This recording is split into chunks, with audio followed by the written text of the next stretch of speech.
بسم اللہ الرحمن الرحیم۔ السلام علیکم ورحمۃ اللہ وبرکاتہ۔ پیارے دوستو، یوں تو اللہ سبحانہ و تعالیٰ کے سب نام اسم اعظم ہیں، لیکن ایک ایسی دعا ہے جسے عرش کا خزانہ کہا جاتا ہے، مطلب اسم اعظم کا خزانہ۔ اور یہ دعا سکھانے والے کون ہیں؟ جسے علم کا دروازہ کہا جاتا ہے، سیدنا حضرت علی کرم اللہ وجہ، جن کے بارے میں ہمارے پیارے آقا محمد مصطفیٰ صلی اللہ علیہ وسلم نے فرمایا کہ میں علم کا شہر ہوں اور علی اس کا دروازہ ہے۔ اس اسم اعظم کی دعا کے بارے میں حضرت علی کرم اللہ وجہ فرماتے ہیں، اس دعا کو مضبوطی کے ساتھ حاصل کر لو، یہ عرش کے خزانوں میں سے ایک خزانہ ہے۔ پیارے دوستو، میں چاہتا ہوں کہ آپ لوگ بھی اس خزانے کو حاصل کریں، اور آپ لوگوں کی جو بھی دعائیں ہیں، جو بھی مرادیں ہیں، انشاءاللہ تعالی اس دعا پڑھنے کے بعد آپ کی ہر مراد انشاءاللہ تعالی پوری ہوگی۔ ویڈیو کو مس مت کیجیے گا، آخر تک ضرور دیکھیے گا۔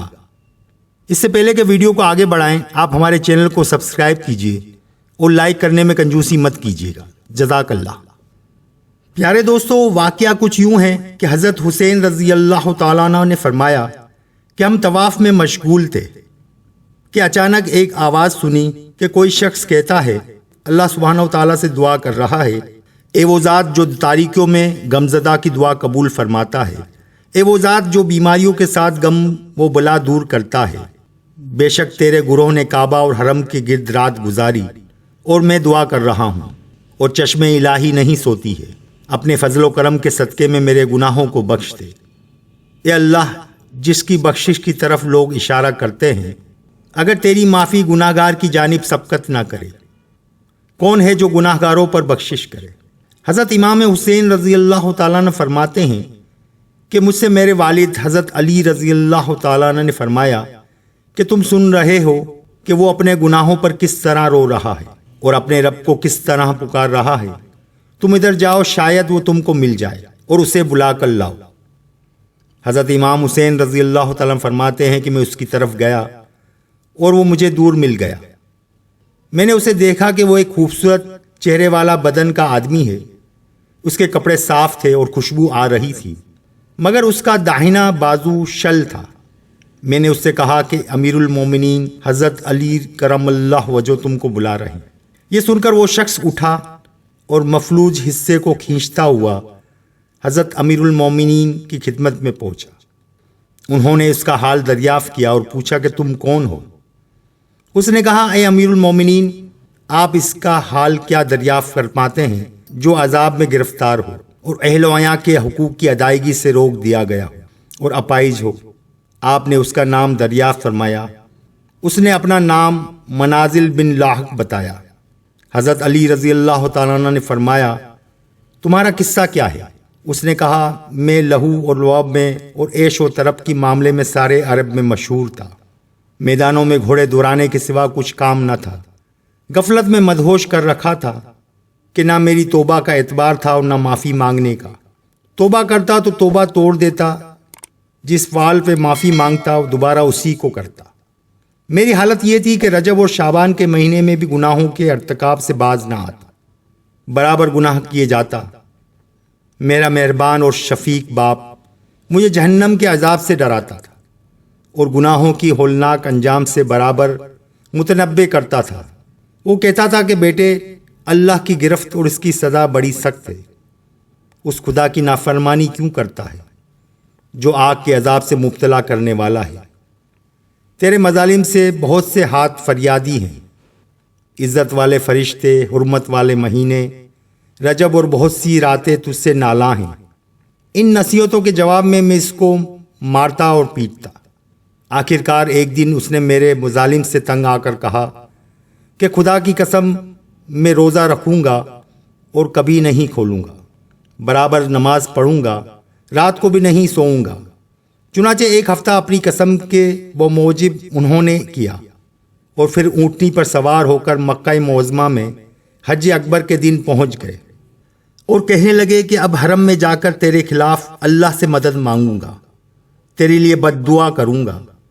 چنانچہ حرم میں پہنچ کر انہوں نے کعبے کے پردے کو پکڑ کر اس طرح فریاد کی کہ اے وہ ذات پاک جس کی طرف دور دور سے حاجی آتے ہیں اور اس بے نیاز اور یکتا ذات کی لطف و کرم کی آس لگاتے ہیں، میری فریاد سن، میرا بیٹا نافرمانی سے باز نہیں آتا، اے رحمان میرے بیٹے سے میرا حق لے لے، اے پاک ذات لم یلد ولم یولد، مجھ پر بخشش کر اور میری بددعا سے منازل کو ایک پہلو مفلوج کر دے۔ منازل نے کہا کہ اس ذات کی قسم جس نے آسمان کو بلند کیا اور پانی کو چشموں سے نکالا ہے کہ میرے والد ابھی یہی تک کہہ پائے تھے کہ میرا دایاں حصہ مفلوج ہو گیا اور میں ان تختوں کی طرح بے حس و حرکت ہو کر رہ گیا جو حرم کے کونوں میں پڑے رہتے ہیں۔ لوگ صبح و شام میرے پاس سے گزرتے تھے تو کہتے تھے یہ وہی شخص ہے جس کے بارے میں اللہ تعالیٰ نے اس کے باپ کی بددعا قبول فرما لی۔ یہ سن کر حضرت علی رضی اللہ تعالیٰ عنہ نے فرمایا، پھر تمہارے باپ نے کیا کیا؟ منازل نے کہا کہ امیر المومنین، میں نے اپنے باپ کو راضی کر لیا۔ جب وہ مجھ سے راضی ہو گئے تو میں نے درخواست کی کہ جس جگہ کھڑے ہو کر آپ نے میرے لیے بددعا کی تھی اسی جگہ کھڑے ہو کر میرے لیے دعا کیجیے۔ انہوں نے میری درخواست کو قبول کر لی اور ہم روانہ ہوئے۔ اثناء سفر ایک اونٹنی مل گئی، میں نے والد کو اس پر سوار کرا لیا اور ان کو لے کر چلا۔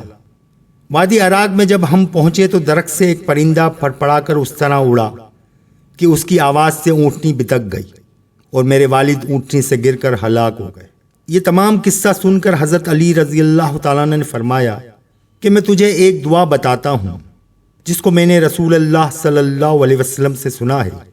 حضور نبی کریم صلی اللہ علیہ وآلہ وسلم نے فرمایا تھا کہ ایسا کوئی غمزدہ نہیں جس نے ان الفاظ سے دعا کی اور اللہ نے اس کے غم دور نہ کیے ہوں، اور نہ کوئی ایسا مجترب ہے جس نے اللہ سے ان الفاظ میں دعا کی اور اللہ تعالیٰ نے اس کے اضطراب کو ختم نہ فرمایا۔ منازل نے کہا بہت بہتر، میں ضرور یہ دعا پڑھوں گا۔ حضرت امام حسین رضی اللہ تعالیٰ عنہ فرماتے ہیں کہ امیر المومنین رضی اللہ تعالیٰ عنہ نے منازل کو یہ دعا سکھا دی۔ منازل نے اللہ سے وہی دعا کی اور اس کو مرض سے نجات مل گئی۔ چنانچہ وہ ہمارے پاس دوسرے دن صبح کو تندرست ہو کر آیا۔ میں نے اس سے پوچھا کہ منازل، تو نے ایسا کیا عمل کیا؟ منازل نے جواب دیا کہ جب تمام لوگ رات کو سو گئے تو میں نے وہی دعا 3 مرتبہ پڑھی۔ غیب سے ندا آئی، تیرے لیے اللہ کافی ہے، تو نے اسم اعظم کے ساتھ اللہ سے دعا کی ہے۔ اللہ کو جب بھی اسم اعظم لے کر پکارا جاتا ہے اللہ تعالیٰ دعا ضرور قبول فرما لیتا ہے، اور جو چیز اس سے طلب کی جاتی ہے وہ اس کو مل جاتی ہے۔ اس کے بعد میری آنکھ لگ گئی، میں نے خواب میں سرور کائنات صلی اللہ علیہ وسلم کی زیارت سے مشرف ہوا۔ میں نے وہ دعا عرض کی، اس پر حضور نبی کریم صلی اللہ علیہ وسلم نے فرمایا، میرے علی نے سچ کہا، اسی دعا میں وہ اسم اعظم ہے کہ اگر اس کو لے کر اللہ سے دعا کی جائے تو وہ ضرور قبول ہوتی ہے۔ اس کے بعد میری آنکھ کھل گئی۔ کچھ دیر کے بعد میں دوبارہ پھر سو گیا۔ میں نے رسول اللہ صلی اللہ علیہ وسلم کی پھر زیارت۔ میں نے حضور نبی کریم صلی اللہ علیہ وسلم سے گزارش کی کہ میں حضور والا سے اس دعا کے سننے کا مشتاق ہوں۔ حضور نبی کریم صلی اللہ علیہ وسلم نے فرمایا، تو پھر تم اس طرح پڑھو۔ تو پیارے دوستو، وہ دعا اسم اعظم کی آپ لوگوں سے شیئر کر رہا ہوں۔